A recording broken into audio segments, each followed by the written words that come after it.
Hello, it is I, Dani from Danitriesating. Welcome to my channel.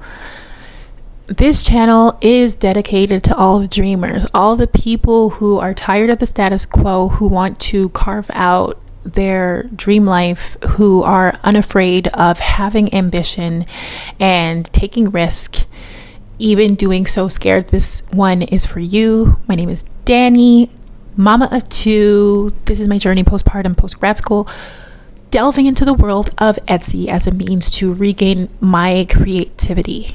I do print on demand, printables, and some physical objects as well. Okay, well, the purpose of today's video is I just wanted to talk a little bit about some of the skills that I've acquired as a new entrepreneur, because I used to watch Shark Tank and stuff like that, but I never really would have thought of myself as an entrepreneur. And now, having gained that title, there are definitely skills that I can see that I have been sharpening along the way. And the first is thinking of confidence as a skill, because it's something that you need. There are so many times that you are going to feel doubt, and you're going to be unsure of yourself, and you're going to question your why.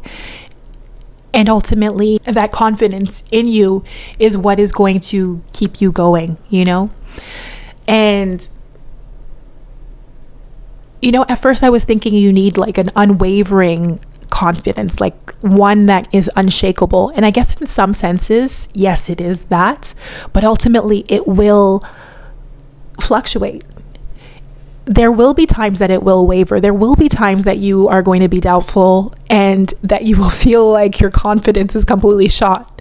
However, it's the ways in which it's finding the strategies to regain that confidence. So when you know that, today you're not feeling it, you're really doubting this business that you're creating, what are the strategies then that you apply to give yourself that boost and get back up and keep going, So that's definitely a skill that I think takes work. And, ways in which, for example, that I work on my confidence is affirmations.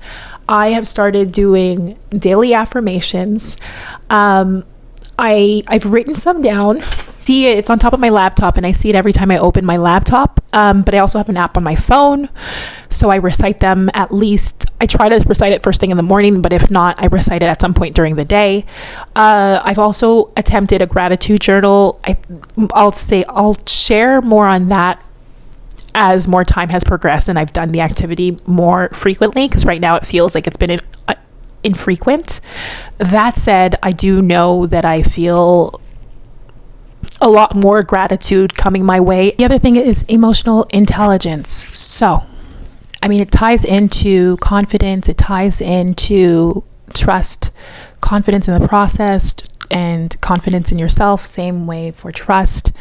I think emotional intelligence. So, for example, I'm an emotional person, and I feel like when my lows are low, definitely there are tears. I emote strongly. And I think being able to regulate, because it's very easy to get into your head and feel that sense of imposter syndrome when you're doubtful, when you don't know what the future holds and whether this business is something worth pursuing, and if anyone sees value in the items that you're creating.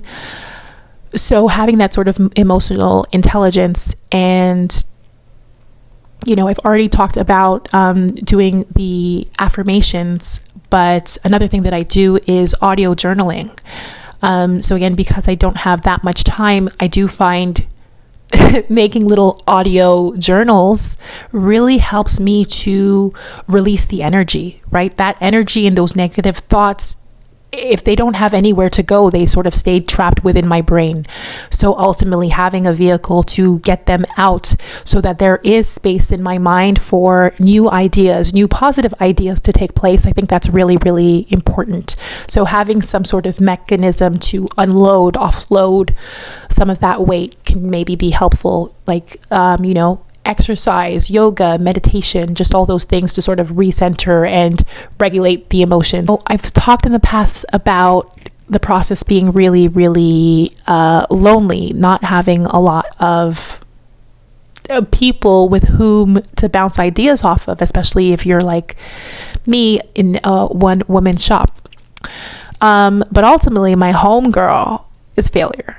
Okay, failure is my homegirl. I see her every week. Every week I see her. Okay, and I think becoming one with failure is so important because it's part of the process. It's part of the process, and I wouldn't have it any other way. Like when I actually think about it, I actually wouldn't have it any other way because I learn so much when I fail.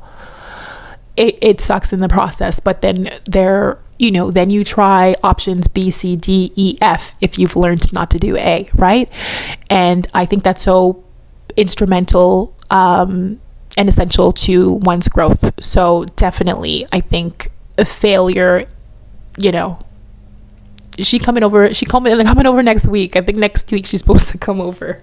And then the last thing is patience. Definitely motherhood has taught me patience, but the business,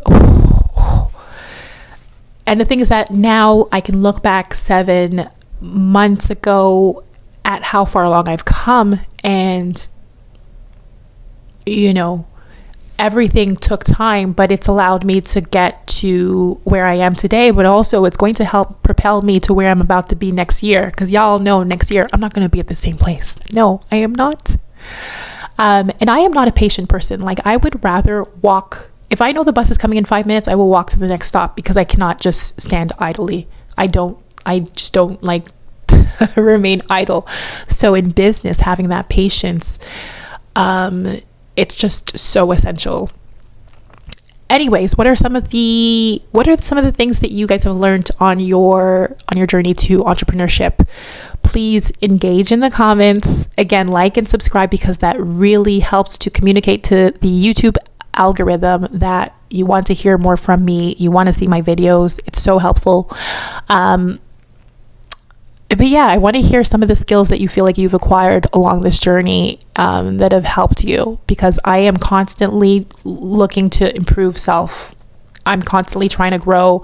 I want to be the best version of me, and I'm sure you do too. So if we can share this information, we'll learn from each other, and hopefully we'll have some $1 million businesses in the future, okay? All right, y'all. This is Dani from Dani Tries a Ting. I will see you on the next video. Boom.